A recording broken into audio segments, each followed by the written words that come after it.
はい、皆さんこんにちは。今日も対談のお時間です。今日のスペシャルゲストは、国際ジャーナルアナリストのなんだっけ国際情勢情勢アナリストはい、皆さんこんにちは。今日もスペシャル対談のお時間です。今日のスペシャルゲストは国際情勢アナリストの及川幸久さんです。よろしくお願いします。はい、こんにちは。そしてこんばんは。よろしくお願いします。いやー、及川さんといえば、はい、世界で起きていることをすごい分かりやすく、もともとは YouTube で、はい、で分かりやすくは多分 X でほぼ2日に一遍とかに、今ちょっと頻度下がってるけどまあ2日に一遍ぐらいね、はい、投稿して、多分結構の方が見たことあるんじゃないかと思いますけど、知らない方もいると思うので、どういう経歴なのかっていうのを。日本でね、大学院まで行ったんですけど、はい、大学院の修士課程終わったところで、大学院の専門がね、キリスト教神学と宗教学っていう変わり種なんですよ。そんなのやってると就職なんかないので、どうしようかなと思って家庭教師とかやってたんだけど、はい、ずっと家庭教師やってるわけにもいかないなと思って、はい、そう思ってたら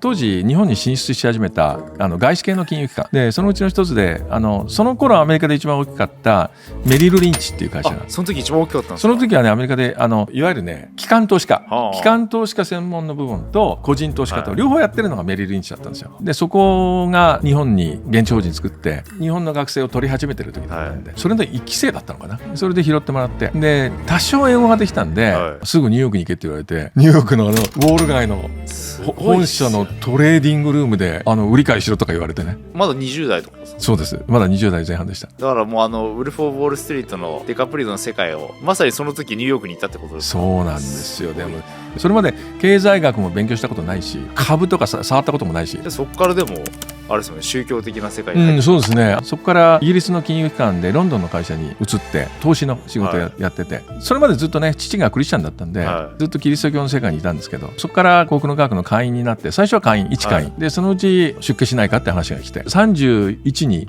でしたね。俺ぐらいだ今の。そうだから結構悩んだ。やっぱ金融機関にいたからそれなりの給料もらってるでしょ、もうちょっといたらイギリスの永住権っていうか、それがね取れる直前だったんです。だからイギリスにそのままいたかったんで、どうしようかなと思ったんですけど、その時ね、ロンドンにスピリチュアル団体があって、スピリチュアリズムっていうムーブメントがあったんですよ。今でもあるんだけど、正式な団体があって、でその団体に、ミディアムって言うんだけど、マスメディアのミディア、下ろす人、でミディアム養成所みたいなのがあって、でそこにちょっと関係持って、で自分の知り合いのミディアムがいて、これは今こそ聞きたいなと思ってね、セッションやってもらって、で今こういう話が来てて、日本の航空の科学っていうんだけどどう思うっていうのを聞いたら、行くべきだとかって言われて、とりあえず2年間だけ行ってこいと、来るわけですよ。本当かどうかってのは別として、じゃあ2年間行ってこようと思って、そしたら30何年いました。すごい。UFO 研究とかそういうのもしてたっていう。ある時期からもう徹底的に UFO 宇宙人を研究しようということで、それはもう始められたんですよ。及川さんもその UFO は見てるんですか。私はね、実は UFO 信じないタイプだったんです。もともと信じなくて、私はベースがキリスト教なんで、聖書の世界観だけを信じるから、と思ってたんですけど、ある時期にUFO が出てきてしまって、15年ぐらい前、それまで一切信じなかったんです。そこからちょっとコンタクトみたいなのもあって、それから毎日見るようになっちゃって、後に私はそのグローバリズムとかね、その辺の研究をやるようになっちゃうんですけど、それをやるようになったきっかけはやっぱり宇宙人です。入り方が宇宙人です。そこからでもこうやって政治経済国際情勢の世界に入るわけじゃないですか。そのきっかけとなったのは何かあったんですか。私はトランプに前から興味があったんで、YouTube やってみようと。トランプ中心の YouTube にしようかなと思って、政策はこうですよっていうのを紹介するっていうのをやり始めたんですよ。でももともとあれですもんね、15年前とか10年前ぐらいにニューヨークとかの辺にいて、現地の共和党の方々とかとそれもありました。交流はあったんですか。それもありましたね。ちらっとグローバリズムって言いましたけど、まだ2000年になる前だ。世紀末の頃に大川総裁がね、ある講演会の中でね、これから21世紀になったら、その頃の世界のエリートたちがハマる罠があると。その罠っていうのは世界統一政府だと。言ってたんですか。言ってたんです。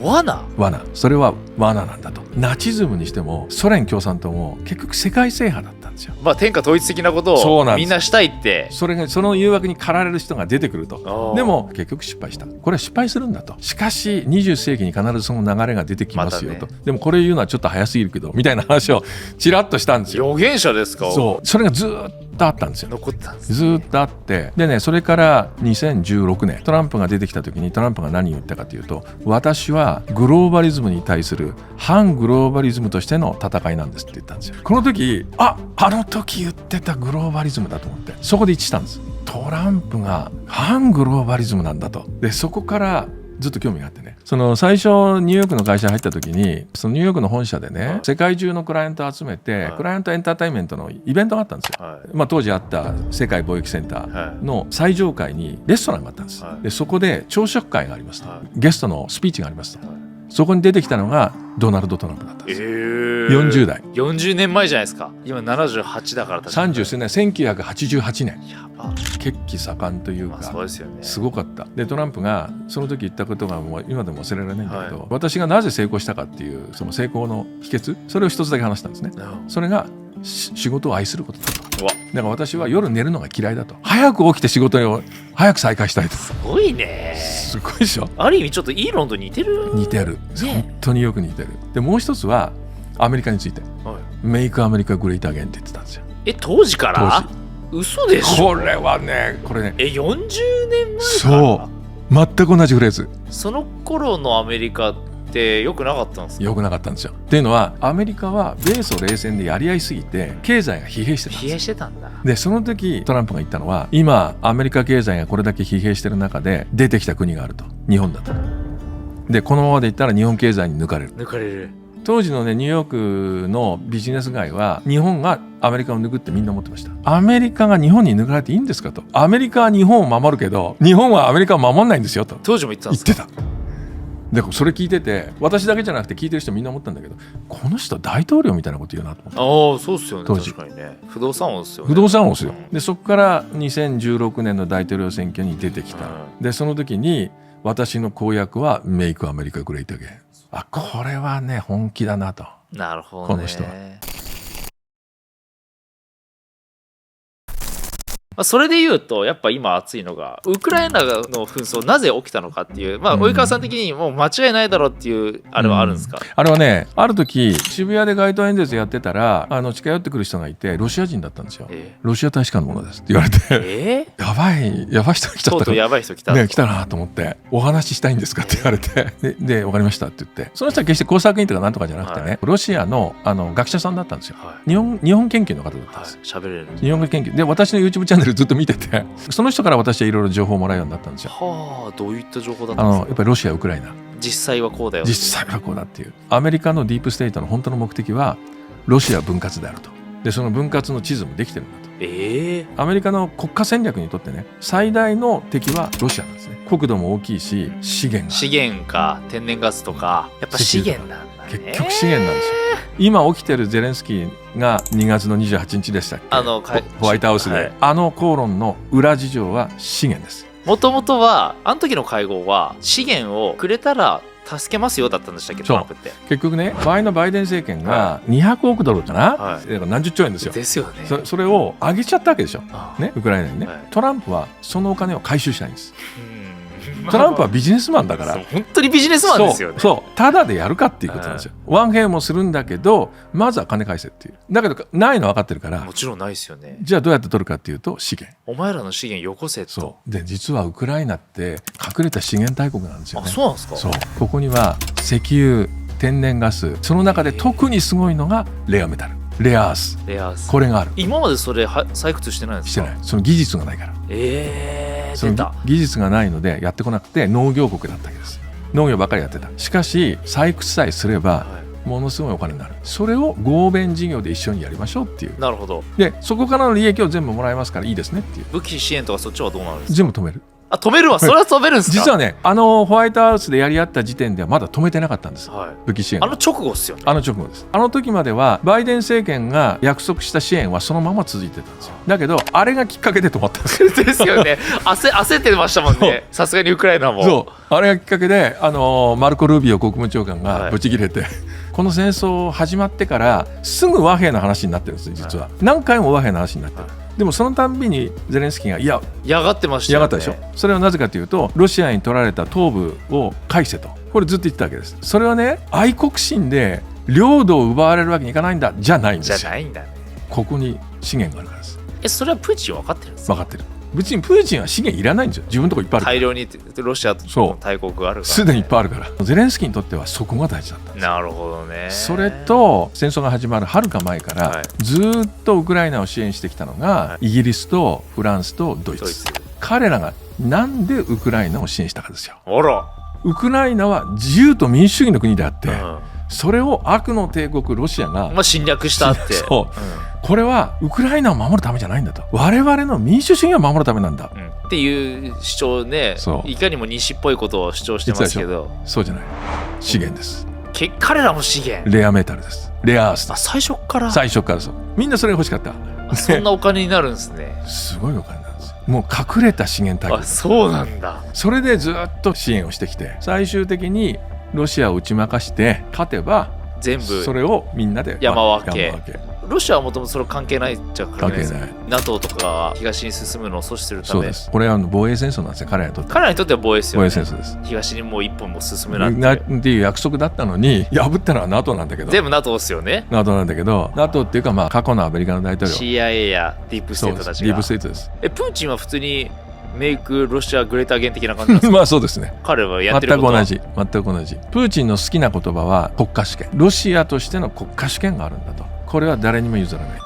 ウクライナ戦争をやってる最中にノルドストリームっていうパイプラインが爆破されたでしょ。なんだよ、分かりやすくね。あれはもうもろ CIA ですよね。その通り。なんであれが問題だったかっていうと、ロシアにドイツがくっついちゃったんですよ。あそこのパイプがつながって、ロシアとドイツだったでしょ。ドイツっていうのはある意味でアメリカ以上の技術力を持っている。そうなんですね。そうなんです。資源はない、ロシアは技術はないかもしれないけど資源がある。この2つがくっついたらアメリカにとって最大の脅威なんです、アメリカっていう国を脅かす国は一つもない。ただあるとしたらロシアとドイツ。中国じゃないですか？中国じゃないです。中国は資源がないから。そういう意味で言うとね、軍事力がやってるんだけど、これは潰さなきゃいけないっていうのがで、パイプライン象徴的に破壊したもんですね。すごいっすね、アメリカは。そうか、でもね、これある意味で歴史上の世界の大国っていうのは必ず同じことやってるんですよ。そうなんですね。ナンバー2を潰す。どんな手を使ってでも。だから一時日本がナンバー2になりつつあったわけです。そうか、だけどやっぱり潰されましたね。それでいうと、そのジェフリー・サックスの話的にも、ジェフリー・サックス、イスラエル、ハマス、パレスチナとかあの辺のこのイスラエル、ユダヤとアメリカって、ディープステートなのかすごいつながりじゃないですか。すごいですね。これなんでなんですかね。ディープステートっていう言葉のやっぱり中核はネオコンね。新自由主義っていうネオコンサーバティブ。これも分かりづらいですよね。ネオコンでも複雑ですよね。複雑でもただネオコンが誰なのかは大体分かってるんです。ネオコンっていう組織がこれ組織であって、アメリカってシンクタンクがあるじゃないですか、シンクタンクの一つにアメリカ新世紀プロジェクトっていう名前のシンクタンクがあるんです、これを作った人たちがいるんですけど、全員ネオコンで全員ユダヤ人です。つまりネオコンイコールユダヤ人なんですよ。今ザ・ネオコンって言われるのがおそらくオバマとか、ああいう人たちですよね、のバックが全部ユダヤ人。資金源もイスラエル。例えばね、ロバート・ケーガンっていうのがそのアメリカ新世紀プロジェクトっていうね、シンクタンクの創設者の一人なんですけど、そのネオコンの原理原則とか作ってるんですよ、でその奥さんがビクトリア・ヌーランド。奥さんは日本でいう国家公務員に過ぎなかったんだけど、この人をなぜかブッシュ大統領が抜擢するわけですよ。でどんどん国務省の中で上に持ってくるんです。共和党民主党関係なしにもうネオコンはネオコンですか？そうです。だから日本にまたがってて使えるのを使うっていう、そのネオコンがホワイトハウスにいよいよ権力を握ったっていうのがそのブッシュ大統領のブッシュだったんだよね。でその1年目にやったのがそうだよね、2001年で、あれはもうその数年前から計画されていて、彼らの目的はイスラエルのためなのですよね。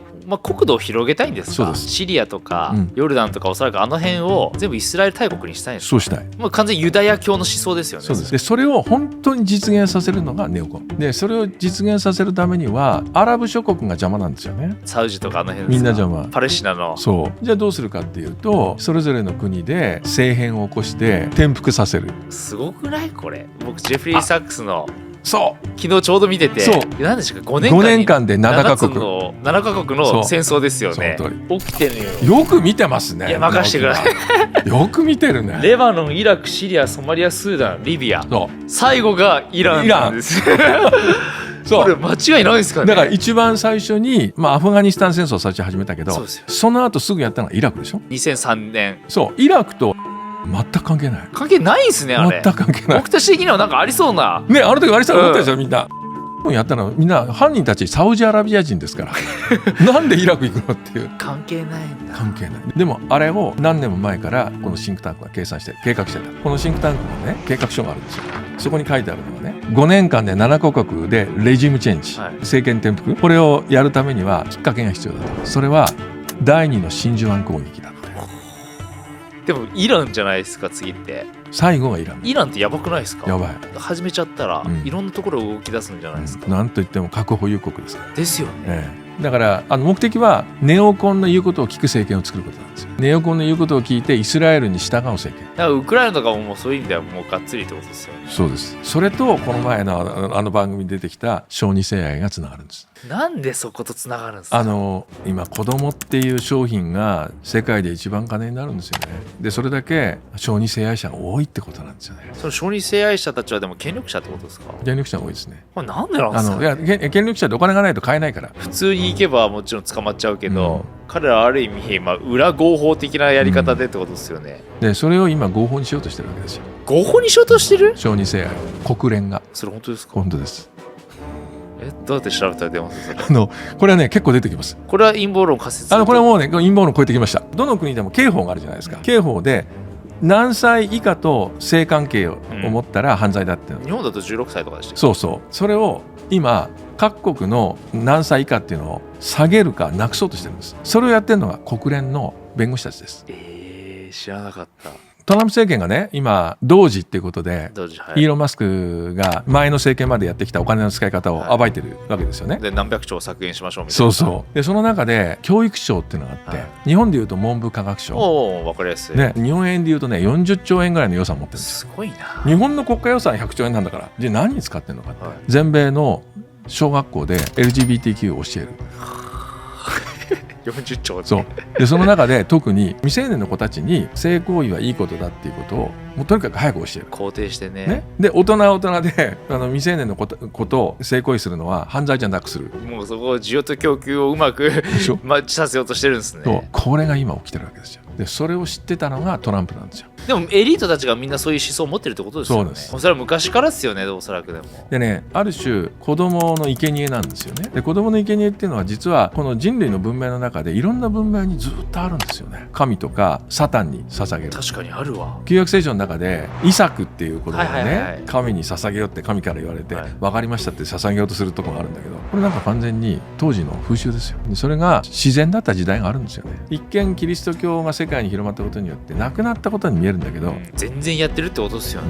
それがグローバリスト。日本でもあります。それがあるんじゃないかっていう話はいくつかあって、YouTube で最近人気のあるロサンゼルス警察官のユリさんってご存知ですよね。ユリさんに私のチャンネルに前から出てもらってたんですけど、ユリさんはアメリカで売買にあった被害者の救済活動やってるんですよ。警察の仕事とは別にね NPO を作って、今度日本でやろうとしてて、やばいっていうのは日本の警察仲間からの情報で日本でもあるっていうのを掴んでいて、政治も警察も動かないので、ちょっと私それをお手伝いし始めてるところです。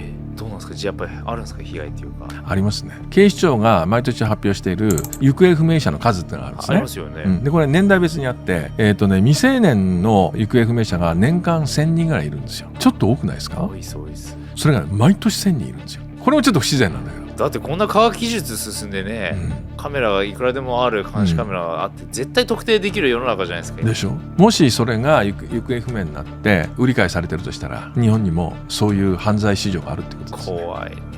でもそれを警察は絶対言わない。なんでなんですか。隠したいんでしょうね。外国人がそれに関わってるとしたらね。とすると今日本は移民を入れる方なんで、それに都合もあり、同じことがヨーロッパで起きたわけですよ。移民によるレイプとかいっぱいあって多発したって。そうでもそれを10年前ヨーロッパ各国が抑えたんですよ。情報を出さなかったんですよね。今日本そうなんじゃないかな。やばくないですか。トランプとイーロンはそこをどうにか破壊しようと。トランプと太刀打ちできる今いるんですか、世界に。プーチンとかさ。プーチンだけでしょ。あとあるとしたらイーロン。トランプは相当イーロンを評価してますね。してますよね。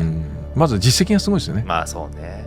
日本勝てねえこれじゃだからね、そういうのを見て、ね、日本もねストラテジーがいるんですよ。そうですよね。だって及川さんこうやって国際情勢で世界を見てるわけじゃないですか、見た時に言うてね日本人であり、日本に持ち帰った時にどう思いますか、この日本の国のやり方っていうか。もうね、歯がゆすぎる毎日歯がゆすぎる。そうですよね。そう例えばね、日本去年財務省が計画してたよりも税収が2兆円か3兆円多すぎたんですよ。結構最高ですよね。過去最高だったんです。多すぎたんだったら、このイーロン的な発想で言うと返すべきじゃないですか、多すぎたんだから計画より多かったんだから、でどうするかっていうと、いやそれは国債の返済に充てますって言うんですよ。これね、一見ね筋が通ってるように聞こえるんだけど、国債ってその国で勝手に借金したんだから、それ我々がやったわけじゃないので、なんでそっち行くのって、それはあなた方のミスで借金したんであって、多く取りすぎたんだったら返せよっていうのがイーロン的な発想ですよね。そうですよね。この発想の違い、アベマでも言ってましたけど、今財務省解体デモが起きてて、ある意味そこと IRS が裏でつながってるじゃないけど、結局日本は外国の圧力で成長できないようにされちゃってるんですかね。日本が自ら従ってるところもあると思うんですよね。本当ですか。やっぱりアメリカの言う通りにしてれば楽だから。逆らおうと思ったら逆らえるみたいなこともあるんですか。逆らおうとしていた過去もあったのかもしれないけど、そうか、要はトランプみたいな人とじゃあ語り合える人はいるのかってなった時に、まず英語できないでしょね、そもそもね。だから石破さんとかもほぼ相手にされないような感じで、名前も呼ばれないで PM って書かれたっていうプライムミニスターね、全然相手にされてなくて、お前らとりあえず金出しとけばいいよみたいな感じなんですかね。多分ね。アルゼンチンのミレイ大統領だって英語でやるし、フランスのマクロンも英語うまいしね。そういえばマクロンも面白かったです、あれよくご存知で。いや、あれどうなんですか。最初はそういうの私信じないタイプだったんですよ。オバマの奥さんミシェル・オバマがなんじゃないかとか、それはネタとしてはいいけど、マクロンの奥さんのブリジットの話はね、あれ逆に否定する証拠がないんです。6人兄弟だったとね。写真出しちゃっていいですか、あれいいです。あれがもうネットで結構出てますから本当ですか。末娘だったって話なんだけど、その末娘がその後いなくなってるんですよ。その一つ上のお兄ちゃんがいるんだけど、ジャン・ミッシェルっていうね。顔似てますもんね。似てる。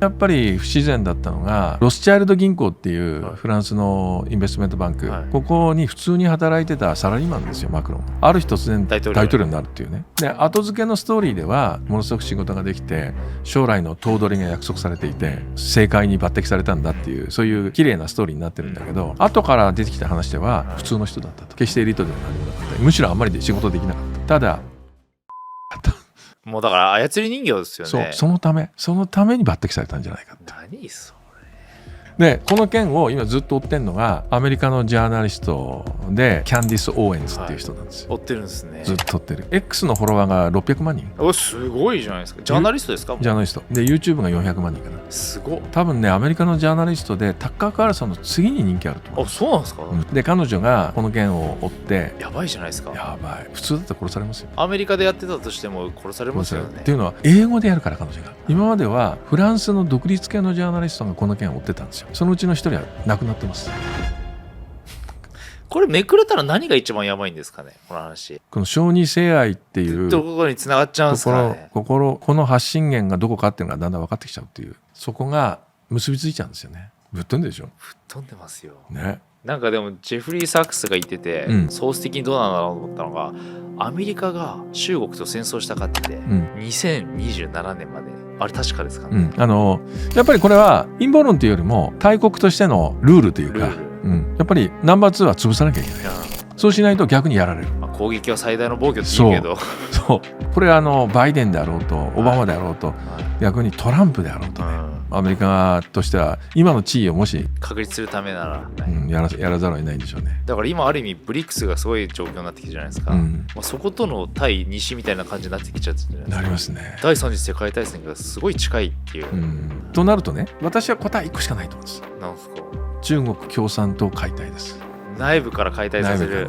これしかない。なんで CIA それやらないんだろう。だって共産党、習近平に従いたくない人いっぱいいるって聞きますよ。本当はね。だからトランプ政権が中国共産党に終止符を打つってとこまでいけるかどうか。この4年間でね、見ものっすね。いやー、全然関係ないですけど、はい、UFO の話聞いていいですか？あ、どうぞ。UFO コンタクトできるんですか？コンタクトできるって言ってはいそうですって言ってやばいんですけどやばいんですけど、いやでもしょっちゅう見るってお聞きして、僕全然見ないんですよ。見ないですか？はい、見方は今度教えますから、誰でも見れるようになります。本当っすか？それよく言うんですよ、見れる人たち。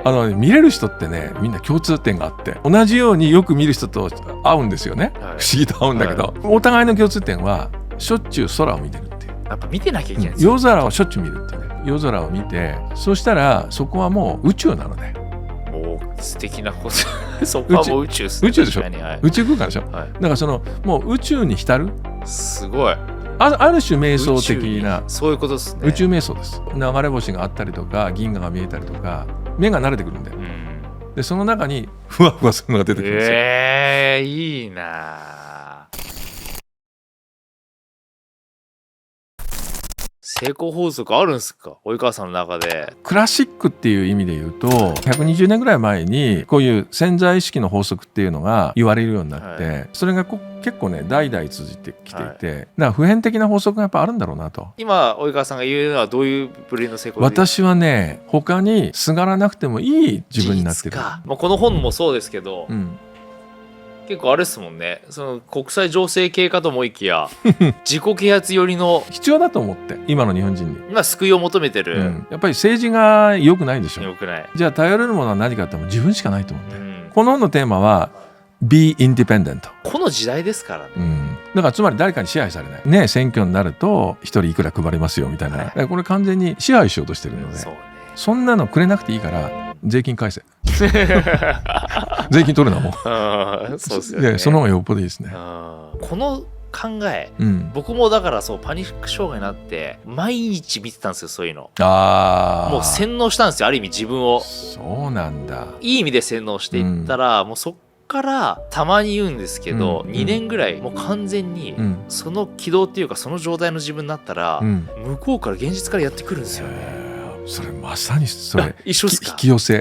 これやっぱ引き寄せなんですかね？それ要するに引き寄せの法則っていうのはアメリカでLaws of Attraction。アトラクトしてますよね。僕もだからなんかやろうかなってなる前に、向こうから来るでしょ。来るので、それを一個一個もうこなしていけば自然と階段は上がっていってる感じなんですよ。なるほど。その状態に入ったのがちょうど2年ぐらいで、でもその状態にいると何が起きても怖くないし、そういうの学んでる時に 100% 自分原因説っていう言葉があって、素晴らしい僕もう完全その思想の人なんですよ。なので何が起きたとしても、自分が起こした現実っていうのを常に意識しておけば、全部自分次第だろうって思って、ある意味自分にも力があるってことにもなるので、それと同じこと言ってたのが心のチキンスープっていう本、チキンスープフォーザソウル。海外だとアメリカですごく大ヒットでしょ。有名でしょ。あれ累計だとね、聖書の次に売れたっていうぐらいすごい大ベストセラー。聖書の次。聖書がここぐらいだろうね。これぐらいの差はあるだろうけど。それでもすごいすごい。そう。これもある意味自立じゃないですか。それも楽なんですよね。誰かのせいにするって結構苦しいじゃないですか。実はね、トランプさん全く一緒ですよ。トランプさんが子供の時行ってた教会の牧師がノーマン・ヴィンセント・フィールっていう人で、ポジティブ・シンキングの提唱者なんですよ。積極的思考の力って日本語版も出てるんですけど、この人が言ったのがまさにね、直木マンが今言ったのと全く同じ。アティチュードっていう言葉を使うんですよね。態度。ファクトよりもアティチュードの方が重要なんだ。ファクトは変えられないですよね。変えられないですよね。変えられない。だけどファクトよりもっと大事なものはそれに対してのアティチュードだと。でこれ実際大統領になってからも自分の演説の中で必ず言いますね。言ってるんですね。言ってる。なんかね、こういう基礎的な人としての人格者としてのね、そこが政治にないと面白くないですよ。いや本当にこれね、今の話を実は今日聞きたくて、ここに来ましたまあなんか最初の方言ってましたもんね。そう、私はね宗教の人間で、宗教を広める方であるけど、そういう思想をみんなが持ってみんながビーインディペントになったら宗教いらないかもしれない。別の媒体では立ち上がったかもしれないですけど、バンはなぜされたのか。これは YouTube ってもともとねエンタメ系が多かったじゃないですか。そうですね。でもそこからだんだん言論系っていうかね、政治のこと言い始めて、で私はその中で国際政治っていうかそれを発信し始めて、そういう中でパンデミックが起きて、パンデミックっていうのは一体何なのかっていう、生物兵器じゃないかとかっていうところとか、それに対してっていう薬がどうも効くっていう、これ最初に YouTube で言ったの私なんですよ。そうこれトランプさんが言ったんですよね。言ってたトランプさんが言って、でその後ワクチンのことでまたバンされて、ウクライナ戦争のことでバンされて、でその時私モスクワに行ってたんですよ。取材に行ってて、モスクワに行ってる最中にバンされてでね、モスクワにいたからバンされたんだ最初そう思ったモスクワもダメかってやべえってあれはどうなんですか。アベマで深田さんが言ってた、半導体系言ったら、あれは人によると思います。人によるんだ。深田萌さんダメだと思いますマジですか。彼女はね、もう戦いにおいては筋がいないそれから2020年のアメリカ大統領選挙をトランプが言うように選挙って言ったらバンです。それもこれも出てるんです。ある意味じゃあそれで言うと、今世界の流れ変わっちゃったじゃないですか、トランプが就任して、全く問題ないんじゃないですか今はもうもしかしたらね、多様性とか言ってたディズニーも急になんか私たち別にそんなやらないですよトランプになった瞬間180度違うでしょ、マーク・ザッカーバーグも俺もね、いやバイデン政権にね言われてましたって言って、いやお前それ最中に言えよそんなもんなんですけどね。お金をみんな必要だから、上の人の話は聞かなきゃ、スポンサーのことは聞かなきゃ。でもね、さっきのポジティブシンキングね、そうですよね。だってそれがある意味マジバンされたかってぐらいですごい X も伸び始めてあれこれなんか逆に人気になっちゃってんじゃないと思って、それまさにそう。やっぱあの人ガチなこと言ってたんじゃんってやっぱなるじゃないですか、バンされると価値が上がったっていうか、なんか本当にYouTube のおかげなんですもう YouTube に本当に感謝しなきゃいけない。今実は YouTube やってるんですよ。2つもやってるの。1つはザ・コアのあれ、そうザ・コアっていうチャンネルを ToYou っていうプラットフォームで始めたんですね。言ってましたよね。ToYou っていうのは日本のライバー社っていうライブ配信専門の会社なんですよ。会議なことも言ってるってことですか。何言ってもいい。私は YouTube からは永久追放なので、人物版っていうらしいんですけど、ちなみに人物版っていうのはガーシー以来2人目っていう。